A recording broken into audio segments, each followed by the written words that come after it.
नमस्कार। गुरु ब्रह्मा गुरु विष्णु गुरुदेव महेश्वर गुरु साक्षात् परम ब्रह्म तस्मै श्री गुरवे नमः। आज के आपनादेर साथे आलोचना करब गुरु पूर्णिमा 2026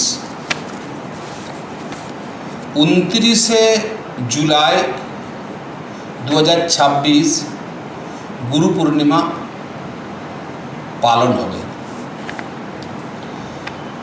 28 जुलाई 2026 सन्ধ্যে 6টার পর থেকে পূর্ণিমা লাগবে। যারা দীক্ষিত কোনো গুরুর কাছে দীক্ষা গ্রহণ করেছেন, যাকে আধ্যাত্মিক দীক্ষা বলা হয়, তারা ব্রহ্ম মুহূর্তে 4:30 থেকে 6টা পর্যন্ত এই যে সময়টা বা 5:45 পর্যন্ত যে সময়টা, এই ব্রহ্ম মুহূর্তে যারা দীক্ষিত কোনো আশ্রমে কোনো কুলগুরুর কাছে কৃষ্ণ মন্ত্রে, শক্তি মন্ত্রে, শৈব মন্ত্রে, শাক্ত মন্ত্রে, তারা ওই সময়তে শুদ্ধ আসনে বসে গুরুমন্ত্র জপ করবেন। সারা বছর মন্ত্র জপ করলে যে ফল পাওয়া যাবে, তার থেকে এই গুরু পূর্ণিমার ব্রহ্ম মুহূর্তের ফল অনেক বেশি। সঙ্গে সঙ্গে এই গুরু পূর্ণিমা থাকবে 29 জুলাই 2026 সন্ধ্যে 7টা পর্যন্ত।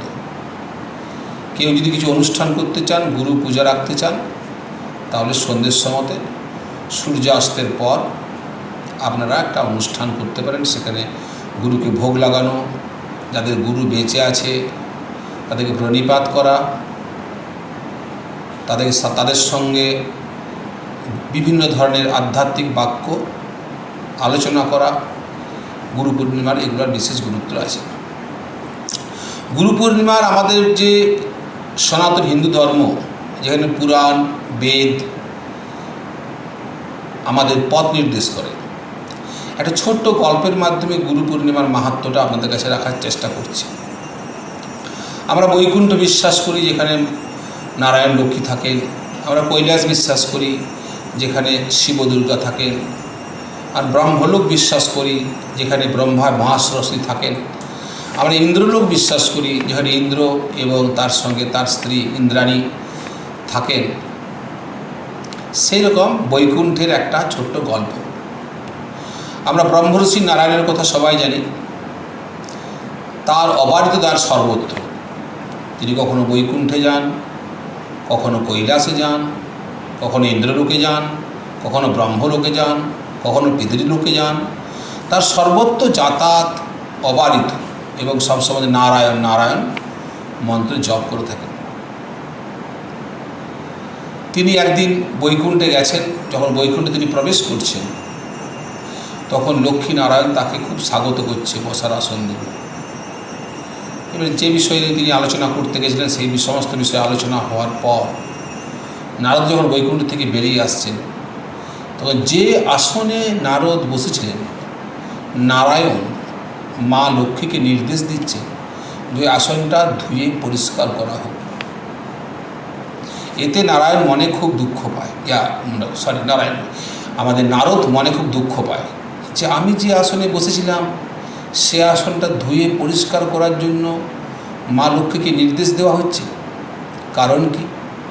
তিনি আবার ঘুরে বৈকুণ্ঠে প্রবেশ করে নারায়ণের কাছে প্রণিপাত হয়ে জিজ্ঞেস করছেন, হে প্রভু, আমি যে আসনে বসেছিলাম সেই আসনটা ধুয়ে পরিষ্কার করতে হবে? নারদ, হ্যাঁ, করতে হবে। যে দীক্ষা গ্রহণ করেনি তার শরীর অপবিত্র। তুমি তো নারদ এখন দীক্ষা গ্রহণ করনি, তুমি তো গুরুকরণ করনি। অর্থাৎ গুরুকরণ যদি না করা হয়, আমাদের শাস্ত্রে বলা হয়েছে তার হাত দিয়ে কোনো শুভকর্ম ঈশ্বর গ্রহণ করেন। তার জন্যে কোনো একজন মানব গুরুর কাছ থেকে আপনাকে দীক্ষা গ্রহণ করতে হবে। আপনি শ্রী রামকৃষ্ণ ঠাকুরের কথা ধরুন, তিনি দীক্ষা গ্রহণ করেছেন। বিবেকানন্দর কথা ভাবুন, তিনি শ্রী রামকৃষ্ণ ঠাকুরের কাছে দীক্ষা গ্রহণ করেছেন। শঙ্করাচার্য দীক্ষিত হয়েছেন, স্বয়ং বুদ্ধদেব পর্যন্ত দীক্ষা গ্রহণ করেছেন। রামচন্দ্র রামায়ণে দীক্ষা গ্রহণ করেছেন, শ্রীকৃষ্ণ তাকেও দীক্ষা গ্রহণ করতে হয়েছে। এবং এখন আমরা অনেক হাজার হাজার গুরুর দর্শন পাই আমাদের সোশ্যাল মিডিয়ার দৌলতে। সমস্ত গুরুর কেউ না কেউ একজন গুরু আছে, তবে এই শরীর শুদ্ধ হবে। তাই গুরু পূর্ণিমার একটা বিরাট গুরুত্ব। আগামীকাল গুরু পূর্ণিমা আছে। যারা দীক্ষা গ্রহণ করেননি তারা ওই দিন দীক্ষা গ্রহণ করার কথা ভাবতে পারেন। সঙ্গে সঙ্গে গুরু পূর্ণিমা বিষয়ে একটু বলার আছে, গুরু কী এবং এই গুরু পূর্ণিমা পালন হচ্ছে। আমাদের যে অষ্টাদশ পুরাণ রচয়িতা চতুর্বেদের যিনি বিভাজন করেছেন সেই ব্যাসদেবের জন্মতিথিকে আমরা গুরু পূর্ণিমা হিসেবে পালন করে চলেছি। আগামীকাল 29শে জুলাই 2026 ঋষি ব্যাসের জন্মতিথি। ওই দিনটিকে আমরা গুরু পূর্ণিমা হিসাবে পালন করে থাকি এবং বহুদিন আগের থেকে এটা পালন হয়ে চলছে। গুরু সম্বন্ধে গুরুকরণ কেন করব? আমাদের বৈদিক শাস্ত্রগ্রন্থ বলছে গুকারস্য অন্ধকার স্যাৎ রুকারস্তন্নিবোধক অন্ধকার নিরোধিতাৎ গুরুরিত্যৈব ধীয়তে। গু শব্দের হচ্ছে অন্ধকার, মানুষের জীবনে অন্ধকার নেমে আসে। আর রুকার হচ্ছে অন্ধকার থেকে মুক্তি। একটা অন্ধকার থেকে মুক্তি, একটা অজ্ঞান থেকে জ্ঞানের পথে যিনি নিয়ে যান তিনিই গুরু, তাকে গুরু বলা হয়েছে। সঙ্গে সঙ্গে আমাদের গীতা বলছে তদ্বিদ্ধি প্রণিপাতেন পরিপ্রশ্নেন সেবয়া উপদিশ্যন্তি তে জ্ঞানং জ্ঞানীন তত্ত্বদর্শিন। অর্থাৎ প্রণিপাত, যাকে আপনি গুরু করবেন, যাকে আপনি গুরু ভাববেন, তাকে প্রণিপাত করা। গুরু পূর্ণিমার দিন, বিভিন্ন পূর্ণিমার দিন, বিভিন্ন দিন ঘরে অনুষ্ঠান হোক, তীর্থ দর্শন করতে যান, আপনি কোনো মন্দির দর্শন করতে যান, সর্বাগ্রে গুরুকে স্মরণ করতে হবে এবং গুরুর চরণে প্রণিপাত করতে হবে।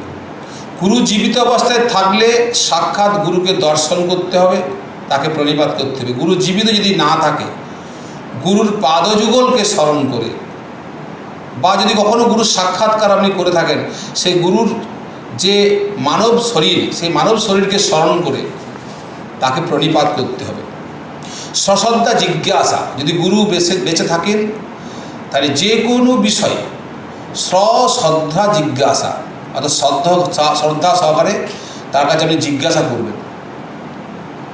বা যারা জগৎগুরু, তাদের বিভিন্ন ধরনের লেখা, বিভিন্ন ধরনের পুস্তক গুরু পূর্ণিমার দিনে অধ্যয়ন করবেন এবং তার থেকে বিশেষ জিনিস যা আপনার জীবনের চলার পথকে মসৃণ করবে, চলার পথকে সামাজিক করবে, চলার পথকে ধার্মিক করবে, সেই বিষয়গুলো আপনি অনুধাবন করবেন নিজের মধ্যে এবং নিজেকে পরিশুদ্ধ করবেন, পরিষ্কৃত করার চেষ্টা করবেন গুরু পূর্ণিমার দিনে।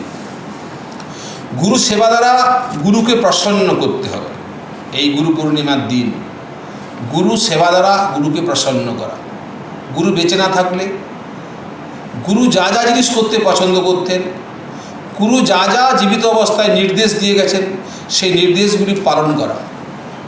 আপনার গুরু মনে করুন শিশুকে ভালোবাসত, তো শিশু সেবার মাধ্যমে গুরুকে প্রসন্ন করতেন।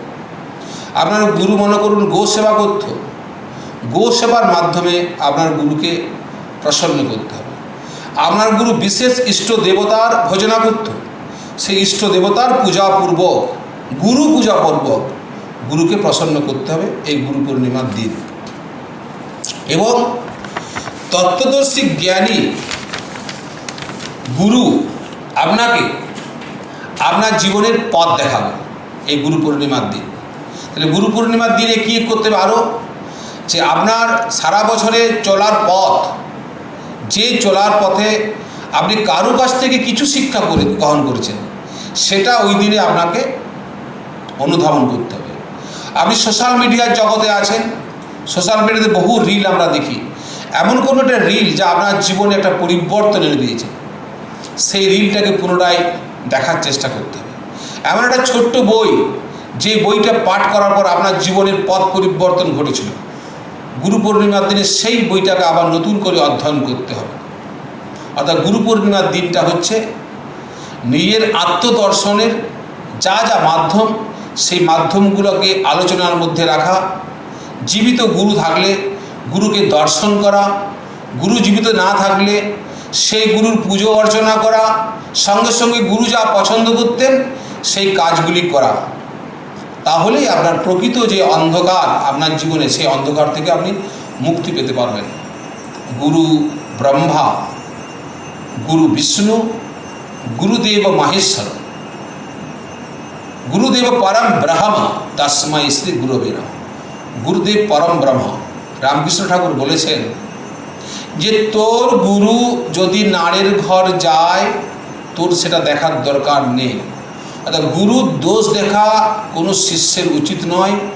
গুরু যে মন্ত্র দিয়েছে কানে, সেই মন্ত্র জপ করা, আর গুরু যে পথ দেখিয়েছেন তার জ্ঞানের মাধ্যমে সেই পথকে অনুসরণ করা গুরু পূর্ণিমার দিনে বিশেষ করে প্রতিটি মানুষের প্রয়োজন।